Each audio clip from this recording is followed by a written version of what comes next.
Ein herzliches Willkommen zu einem neuen Video und es ist wieder Reward Time, Recap Time.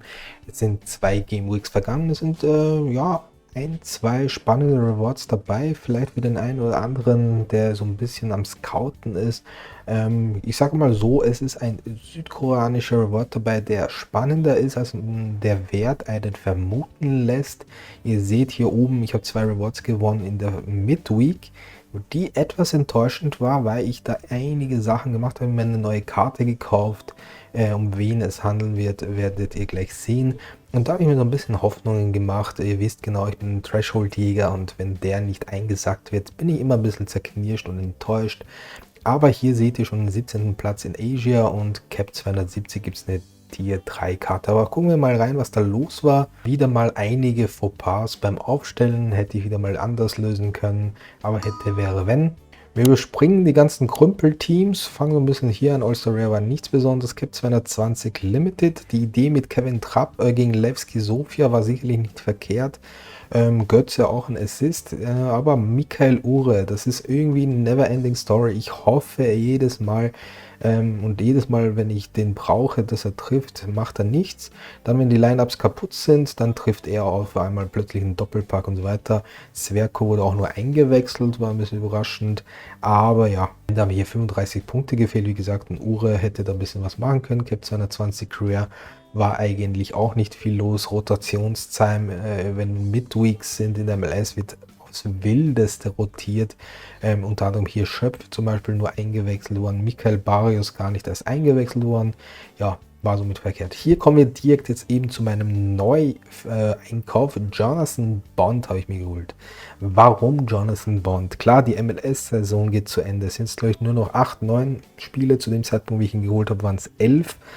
Der war irgendwo bei 220 Euro für einen Rare Keeper. Klar, im Nachhinein, der hat ja sofort zugeschlagen. Wahrscheinlich hätte ich den noch runterhandeln können auf 200 Euro, aber im Endeffekt ist es okay für einen Keeper. Der hat noch bis 2024, also noch die nächste Saison hat er Vertrag. Er ist amerikanischer Doppelstaatsbürger, also nicht nur Engländer, sondern er nimmt auch keinen Legionärsplatz weg. Hat kein hohes Gehalt. Mit Klinsmann wollen sie nicht verlängern. Den Ersatztorhüter, der ca. 200.000 Dollar Jahresgehalt, das wollen sie einsparen. Und er selber hat kein hohes Gehalt. Dementsprechend Galaxy ist bekannt, dass sie das größte ihrer Salary, also ihres Gehaltsbudgets für Offensivspieler ausgeben. Dementsprechend die Wahrscheinlichkeit sehr, sehr hoch, dass er die Nummer 1 sein wird. Galaxy wird sicherlich nächste Saison nicht sich so oft abschießen lassen wie in diesem Jahr. Haben wir auch einen unglücklichen Verlauf gehabt. Also Chicharito, der wichtigste Spieler bei denen, hat sich schwer verletzt. Kann man sich so vorstellen, wie wenn sich Carlos Vela bei Los Angeles FC verletzt, zum Beispiel ein wichtiger Mann, oder bei anderen Clubs, so die Premium-Stürmer. Dementsprechend denke ich, Longtime ist interessant und vor allem es sind 3 Midweeks gewesen. Hier war jetzt eine, das heißt 2 Midweeks, wo ich den noch einsetzen kann und mir vielleicht noch ja, 50 Dollar dazu holen kann. Der Plan war, dass 2 von 3 klappen würden, Thresholds, das wäre so die Idee gewesen. Und ansonsten habe ich mich halt verzockt. Ich habe Janko reingetan mit Young Boys Bern, die haben 3:0 gewonnen gegen Maccabi Haifa. Die Idee war ja nicht verkehrt. Samir 50 Punkte war auch okay. Sergio Cordova nur eingewechselt, das war der Plan. Wir werden gleich sehen, wer eine 100 gedroppt hat und den ich eigentlich statt Janko drinnen hatte, wo ich noch ein bisschen herumexperimentiert habe. Harkes habe ich auch hinten raus reingetan für New England Revolution, das war noch halbwegs okay. Also Threshold hat 34 Punkte, haben da gefehlt, aber der wäre sich in der Karte locker ausgegangen. Der Los Angeles Galaxy Stack in Academy war auch nicht wirklich spannend. U23, Elfmeter verursacht von Laval. Challenger Europe Limited. Alkmaar hat dann noch 3 Gegentore hinten rausgekriegt, wobei da halt auch nicht viel trainiert hätte. 74 Punkte. Man hätte hier, ja, wäre schon einiges gegangen. 320 Punkte ist gar nicht so viel, was man da benötigt hätte für Rewards. Deswegen, ich mag Midweeks. Champion America, auch offensiv nicht viel gegangen bei Lozano, wobei hier jetzt, wie viele Punkte? 40 Punkte hätten hier gefehlt. 330 bei Champion America. Genauso hier eigentlich mehr so ein Farm-Team drinnen. Academy hier, das war enttäuschend, sind nämlich 2 Teams. 696. 13 Punkte für die 5 Dollar gefehlt und hier war sogar noch knapper 3 Punkte, um die 5 Dollar in diesen Trainingsmodus einzusacken. Also Ich habe eigentlich sogar schon mit beiden fix gerechnet, dass das hinten raus noch so weit wegrutscht. Das war schon so ein bisschen schockierend und enttäuschend. Champion Europe war ein Rumpfteam und hier ist er, Camel Miller. Hinten raus habe ich den noch rausgetan, dachte ich mir gegen Nashville offensiv, Hani Mukhtar, könnte sein, dass die irgendwie ein Gegentor kassieren, dann spielen die 0:0, also fast schon ein unmögliches Ergebnis, vor allem wenn man das Spiel gesehen hat. Der Spielverlauf sah aus wie für so ein 2:2, 3:2. Nashville vor allem sehr, sehr offensiv gewesen, also Drake Callender. Ich habe den immer wieder kritisiert, den Torhüter von Miami, aber seit Messi da ist, wachsen alle über sich hinaus. Also da spielen selbst die schlechtesten Spieler mittlerweile wie welche Weltstars quasi. Und unter anderem auch Drake Callender. Auch im letzten Spiel hat er wieder eine Sahnepartie gehabt, starke Paraden. Deswegen sehr enttäuschend. Camel Miller 100 Punkte, das wäre der Threshold gewesen.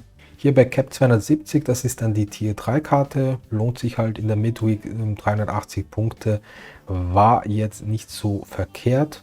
Ich denke mal, viel besser hätte ich es nicht machen können. Das ist der Defensivstack von Atlanta mit Lennon und Robinson. Das passt eigentlich gut. Askasiba, eigentlich der Dauerbrenner, hätte ich vielleicht wie immer als Kapitän auswählen können. Ich war ein bisschen skeptisch, ob der gegen Corinthians in diesen Champions, der Copa Libertadores so gut scored, aber die haben da 3:3 gespielt. Und Kachlina ein Gegentor, aber gut Allround-Scores.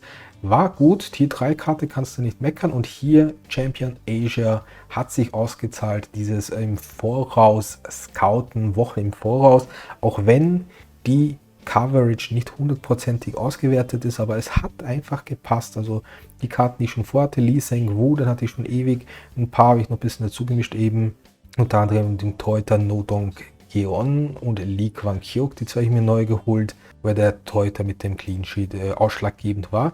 Ja, Tier 2 Karte hat es gegeben, 23 Punkte für eine Tier 1 Karte, da war man weit entfernt. Ist in Summe eine geile Sache gewesen, von den Rewards her war es sehr gut. Wie gesagt, halt keine $5 im Trainingsmodus, Cap 240 nichts geholt, sowohl in Limited als auch in Rare. Und als Reward gab es Dario Melniak als Tier 3 Karte, von den Stats auf jeden Fall nicht verkehrt, wenn man so guckt, immer wieder gute Sachen dabei. Ist von Hajduk Split, also schon so das Top 3 Team in Kroatien.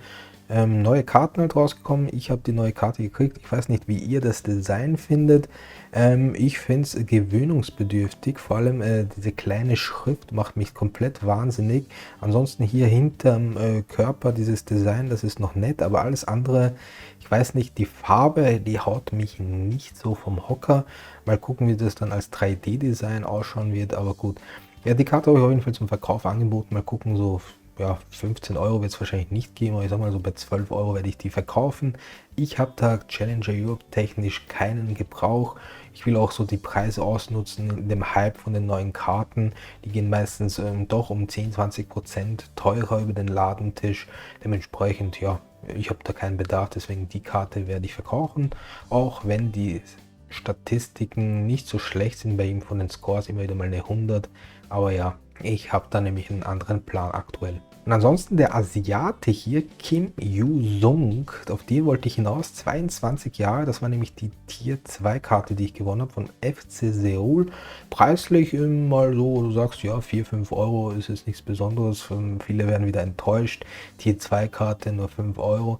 Aber wenn man so ein bisschen tiefer reingeht, Punkt 1, die Scores, absolut genial. Großteils sehr, sehr gut. Hier natürlich die 35 wird wahrscheinlich da sein, wo sie die 48-Stunden-Coverage nicht rechtzeitig fertig gebracht haben. Den werde ich auf jeden Fall halten. Irgendwann wird diese Coverage-Geschichte auch mit der K-League gelöst sein. Die haben wir eh schon angekündigt, eventuell, dass das schon ab der neuen Saison ja mit einem neuen Datenauswerter besser funktionieren wird. Wenn wir auf ihn gehen, der hat in dieser Saison 100% Startelfquote, 100% Spielminuten, also in dem jungen Alter. 29 Spiele, 2 Tore, 1 Assist, ein Länderspiel und auch nominiert worden für die neuen Länderspiele. Da gegen Wales steht er auch hier drinnen, Yu-Sung Kim. Auch von den Verteidigern den höchsten Marktwert beim FC Seoul und vor allem somit zu 1000% momentan gesetzt, weil Han Beum-Lee, das war auch so ein Riesentalent, der hat FC Seoul verlassen, ist nach Dänemark gegangen. Dementsprechend, die spielen auch mit einer Dreierkette in der Innenverteidigung beim FC Seoul, wobei Osmar, der Kapitän, auch schon 35 ist. ja, ich bin da sehr, sehr positiv gestimmt, deswegen werde ich diese Karte halten. Und ich habe auch ein Gespräch gehabt mit Snappy Tiger an So Rare Talk. Der wird nächste Woche online gehen auf YouTube am Montag, schätze mal so irgendwo 15 Uhr, wer da gerne reinschauen mag. Da geht es allgemein um das Thema U23-Spieler und deswegen ist das jetzt eine Karte hier mit Kim Yo-sung. Die werde ich einfach halten, ist sowieso ein Reward, also hat mich nichts gekostet. Und wenn der solche Scores bringt, auch in Asia kann man gute Rewards gewinnen, ist das schon sehr, sehr viel wert, meiner Meinung nach. Kommen wir zur vergangenen Game Week. Ja, hier war wieder Licht und Schatten. Einige Lineups, die ich dann aufgelöst habe, wie hier Kawasaki Frontale habe ich genommen gehabt, schön verteilt auf überall, auf jedes Lineup irgendwie gefühlt. Es wurde eh schon von Matsumoto, dem Guru, der sich über die J-League auskennt, angekündigt, dass da viel Rotation sein wird. Die hatten so ein Kaiser-Pokalspiel, 120 Minuten. Dementsprechend waren manche Spieler gar nicht im Kader und ich stelle sie trotzdem auf wie in so einem Depp, wobei ich sehr, sehr spät dran war. Also zum Beispiel hier tut es natürlich weh, das waren 366 Punkte mit 4 Karten, da wäre sich sicherlich was ausgegangen. Ich habe das Lineup gelöscht, deswegen hier jetzt die 0 Punkte. Ansonsten hier bei Academy nicht viel gegangen. Die Amateurbewerbe waren auch nicht so spannend. Was haben wir hier? La Liga auch nicht. Cap 240, der kleine Threshold, der wäre sich locker ausgegangen. Hier haben gefehlt 9 Punkte. Da wurde leider das Atletico-Spiel gegen FC Sevilla abgesagt. Selbst wenn Morata eingewechselt worden wäre, wären es die $5 gewesen. Schlimm ist natürlich, dass ich Morata erst kurz gegen Ende reingetan habe. Dadurch, dass Memphis Depay anscheinend verletzt war, war eigentlich Morata klar, dass er zu 80-90% in der Startelf ist, weil Korea anscheinend auch nicht wirklich in Fahrt kommt. Die wollten ihn, glaube ich, sogar abgeben nach Saudi-Arabien. Dementsprechend war Morata eigentlich für mich klar gesetzt. Hätte wahrscheinlich auch gespielt und hätte mir $5 gebracht. Hier auch wieder hochintelligent, Kurumaya auch drin, schön brav verteilt, weil hier wäre sich eh nicht viel ausgegangen. Auch hier Champion Europe, Oblak ausgefallen als Kapitän, wobei hier halt auch 200 Punkte noch gefehlt hätten. Gnabry nur eingewechselt, sollte eigentlich der Musiala-Ersatz sein, aber Gel mit einem Eigentor, ja, also nicht so wirklich prickelnd. Die Amateurbewerbe, ja, ich freue mich da immer wieder, das sieht alles schön aus, aber am Endeffekt die 350 Punkte oder hier 320 Punkte, da kommst du nicht mal auf einen dreistelligen Tabellenplatz. All-Star Limited, die Gesamtwertung, ich sage mal so, man hat mal so eine gesunde Basis mit 309 Punkten geschafft, aber ihr seht schon die Platzierung, mir war schon klar, 330, 40, 50 Punkte in der Regel brauchst du bei All-Star. Aber dass ich da 6000. bin, sieht man, dass eigentlich jetzt durch diese Gesamtwertung so ein Hype entstanden ist, dass alle ihre allerbesten Lineups reinschmeißen. Und man hätte ja hier fast 370 Punkte gebraucht für eine Tier 5 Limited-Karte. Dementsprechend, ja, die Luft wird hier dünn. Alle wollen halt in dieser Gesamtwertung vorankommen. Und wenn du da nicht richtig punktest, da hilft nicht mal ein Tor von Lewandowski. Und wenn alle anderen nur im Mittelmaß performen, wie zum Beispiel Getruida noch als Kapitän den schlechtesten ausgewählt, dann kommst du nicht weit. Champion America war auch ja, sehr bescheiden. Joseph Martinez plötzlich nicht gespielt, wobei der ja wegen den Länderspielen wahrscheinlich geschont worden ist. Challenger Europe, das gleiche Spiel, geht ja wieder los. Die europäische Saison bist du auch bei knapp 360 Punkten für eine Tier 5 Karte. U23 war man auch chancenlos. Gorikan hat plötzlich nicht gespielt, obwohl eigentlich man davon ausgegangen ist, dass er starten wird. Cap 220 eigentlich auch überschaubar, war 39 Punkte, da hätte man schon irgendwo was rauskratzen können. Bei Kregos oder Burkhardt, wobei Kregos jetzt zweimal, glaube ich, oder dreimal so zwischen 60 und 90 Punkten rausgehauen hat. Ja, das kannst du nicht auf Dauer halten. Vor allem Minnesota ist jetzt nicht der übertrüber Verein. Bekannt gegen seinen Ex-Club gespielt, sehe ich gerade, sind Jose Earthquakes. Karte von seinem Ex-Club, der ist ja mittlerweile kreuz und quer gewechselt durch die MLS. Also auf jeden Fall hier nicht viel möglich gewesen, da auch sehr überschaubar. Cap 270, den falschen Kapitän mit Robert Zulli ausgewählt. Ansonsten, ja, Stöger und Schlager, die hatten schon eine gesunde Basis, aber schon Jae-Sung Lee. Ja, ansonsten guckt man, 42 Punkte, so viel war es nicht. Ein Tor oder Assist von Zulli. Ich meine, dass da sogar ein aberkanntes Tor dabei war, wo er die Finger im Spiel hatte. da die Konferenz nebenbei geguckt mit einem Auge. Ich weiß nur, da war bei Salzburg ein aberkanntes Tor und ich glaube, aber ja, an Summe war hier nichts. Cap 270 Rare, auch einige ernüchternde Sachen. Lukas Hinterseher war, glaube ich, nicht mal im Kader, weiß jetzt gar nicht, was da los ist, weil das Line-Up nicht viel zu erwarten war. All-Star Rare, hier hatte ich das Stürmerproblem, habe dann Maximilian Philipp reingetan. Der wurde eingewechselt, das hatte ich mir schon erwartet, aber halt bei der 5:0-Klatsche ging nicht viel. Ich sage mal so, 250 Punkte hast du jetzt gesammelt, da wirst du nicht weit kommen. Gut, dass halt nur die 4 besten Ergebnisse zählen. Da muss ich halt gucken, dass ich in den Midweeks irgendwann mal ein gutes Resultat bringe. Auf Kyle Walker hat ein schlechteres Resultat gehabt. Champion Asia war auch nicht viel. Yoshiniro Muto wurde anscheinend geschont, wurde nur eingewechselt. Ja, die haben jetzt auch viele englische Wochen dort in Japan.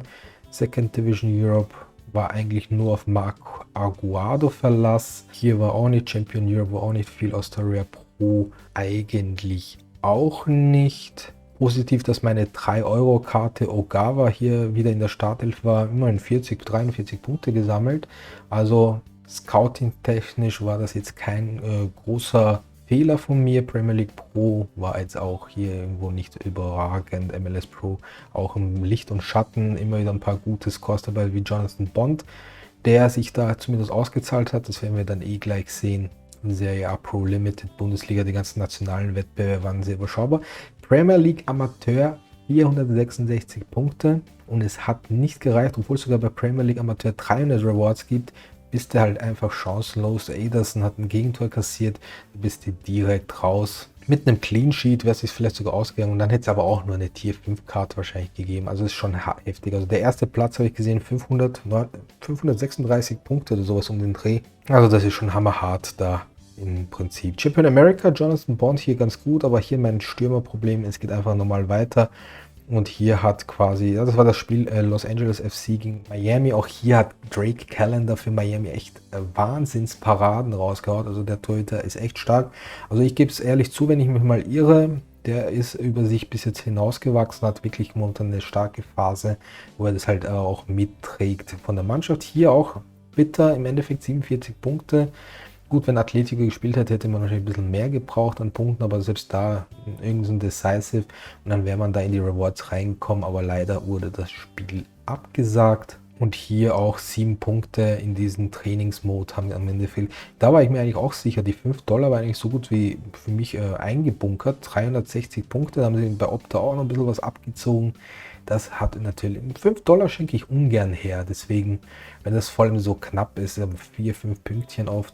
French League Pro, da haben am Ende 30 Punkte gefehlt. Ja, was hätte denn hier passieren können? Sierra vielleicht ein bisschen besser oder Dembélé, den hatte ich als Kapitän, der hätte vielleicht ein Assist oder Tor machen können. Und hier der erste Reward, Cap 220 Rare, hier war viel mehr drinnen. Die Ausgangsposition war Rui Silva mit einem starken Spiel, Clean Sheet, gute Paraden gehabt, Samir auch 5:0 gewonnen, 60 Punkte. Majoral, mit dem habe ich überhaupt nicht gerechnet, hat das Führungstor für Getafe gemacht, schön ausgespielt den Torhüter, schön sich freigespielt, tolle Aktion von ihm. Und dann halt Klagenfurt hat gefehlt am Sonntag. Und ja, dann gab es Rettung auf der Torlinie oder Rettung als letzter Mann von Zvetko. Da hat eigentlich nur noch Schumacher ein bisschen was machen können, aber dann haben sie noch in der letzten Minute noch einen Gegentreffer kassiert. Ja, und allgemein anscheinend von den Scores her ein schlechteres Spiel gehabt. Somit haben dann 28 Punkte auf eine Tier 3 Karte gefehlt. Kann man jetzt meckern, im Endeffekt, wie ich das dann gesehen habe, sagte ich, Tier 4 Karte ist okay. Und hier Cap 240 Rare, hier bin ich so ein bisschen sauer. Einerseits bin ich froh, Threshold eingesammelt, $50 ist cool. 9 Punkte haben sie mir noch abgezogen. Stöger hatte 89 Punkte. Nöbel haben sie, glaube ich, noch 2, 3 Pünktchen abgeknabbert und Bucardi auch so einen Punkt, 1,5. Am Ende waren es 9 Punkte. Wenn ich dann noch beobachtet habe, ob es sich eben locker ausgeht für die Tier 3 Karte, aber da sind einige Rewards drin gewesen. Also ich sage mal, 70-80% aller Tier 3 Karten hätte ich sofort unterschrieben genommen und gesagt, danke, nehme ich, spiele ich. Tier 4 Karten, ich bin schon gespannt, wenn ich hier ziehen werde. Ist enttäuschend, 5 Punkte. Alleine bei Stöger, wenn sie dann nichts abgezwackt hätten, wäre es locker ausgegangen. Deswegen relativ enttäuschend. Ansonsten noch Austrian Bundesliga. Hier gab es ja die Trikots zu gewinnen. Ich glaube, die ersten 30 haben da irgendwie ein Trikot gewonnen. Da war ich auch relativ weit entfernt. Also in Summe bin ich zufrieden. $50 und 2 Rare-Karten, Tier 4. Schade halt, dass um 5 Punkte nicht gereicht hat für eine Tier 3-Karte, weil da waren echt hammerhart geile Rewards drinnen. Dann gucken wir rein, was wir gewonnen haben. Hier diese Rare Coins, die holen wir uns ab. Was gab es denn diesmal? Ja, Trikot hat es auch zu gewinnen, zum Kaufen gegeben. 1 Minute hat es gedauert, dann waren alle wieder weg. Challenger Europe Jerseys für 15.000 Coins. Ich war live dabei, habe die Daten direkt, die man abspeichert, eingegeben gehabt, habe nur die Größe ausgewählt und dann stand irgendwie Fehler, Größe nicht vorhanden. Und ich dachte mir, wie Größe nicht vorhanden? Dann gehe ich raus, ja, aktualisiere und auf einmal waren alle Trikots durchgestrichen. Quasi nach 1 Minute war es weg. Also um 20 Uhr war es ja zum Aussuchen und danach 1 Minute später war es schon wieder vorbei, 20:01 Uhr. Alltag, Lukas Guganik, der ist okay. Stammspieler bei Alltag, nicht das Über-Drüber-Team, kann man nehmen. Und jetzt gucken wir bei Cap 240, das sind nochmal ein bisschen hochwertigere Karten. Und Fortuna Düsseldorf, auch eine neuere Version-Karte. Und die sind momentan ja in aller Munde. Düsseldorf läuft momentan ganz gut bei denen. Gucken wir uns Nicolas Gavory an. Scores sind für mich mal das erste Entscheidende. Und ja, wie gesagt, Düsseldorf läuft momentan gut. War auch letzte Saison bei Düsseldorf, aber halt viele didn't place diese Saison. Relativ gute Scores, warum er hier jetzt aber nur 45 Minuten gespielt hat, das muss ich mir dann gleich angucken. Auf Transfermarkt wird taktischer Wechsel angezeigt, so weit so gut. Mal gucken, vielleicht war es wirklich ein schwächeres Spiel, was war da überhaupt? Ne, Düsseldorf hat sogar 3-1 gewonnen. Naja, in Summe ist es okay, ich weiß noch nicht, 60 Euro, ob ich den halten soll, ist eine Verteidigerkarte. Ja, mal schauen, ist halt auch alles Weekend-Karten, vielleicht kann ich noch ein bisschen umgucken, neue Kartenserie. So 100%ig begeistert bin ich hier, ging er sogar für 100 Euro weg. Und das wäre natürlich ein Schnapper, den für 100 Euro zu verkaufen. Ganz zu glauben tue ich es nicht, aber gut, Düsseldorf ist so ein bisschen im Hype. Ich denke mal, dass ich die Karte verkaufen werde. Die andere Karte ist der Lukas Guganik, Stammspieler, Scores technisch, ja, Alltag, eigentlich ganz okay, Allround-Scores kann man lassen. Natürlich gibt es ja immer Spiele dann gegen Sturm Graz, da geht nicht viel. Auch hier gegen Rapid Wien 4:0 Klatsche. In Summe okay. Gibt eine lustige Geschichte, gucken wir nur vorher noch auf den Preis von ihm. Ist ja auch die neue Kartenserie, den werde ich vielleicht eher noch halten, obwohl er auch schon 28 ist, auch nur bei 30 Euro, den halte ich eher für die paar Euro, mache ich mich nicht krumm. Aber hier ganz was Lustiges, ich gebe mal hier Guganik ein, Guganik. Und dann zeigen die mir hier, lustigerweise der neue Guganik wird noch gar nicht angezeigt, hier David Guganik. Da habe ich 2 Karten gescoutet, wobei einer schon vor 8 Monaten. Da hatte ich eigentlich mehr spekuliert, dass er mehr Einsatzzeit kriegt. Und dann habe ich mir dann noch einen günstig für 8 Euro nachgeholt, weil ich in den Nachrichten gelesen habe, dass der zu Wattens geht, weil die einen verletzten Innenverteidiger haben. Und was holst du denn? Und scores-technisch, naja, war okay. Hatte mal einen Lichtblick mit 90 Punkten. Opta hat da immer wieder gerne was abgezwickt. Alleine bitter war, glaube ich, dieses eine Spiel. Da war er schon irgendwie bei 46 Punkten. Dann am Ende hat er nur noch 25 gekriegt. Hat mich ein Threshold gekostet. Und wenn man es auch anguckt, sollten Brüder sein, ne?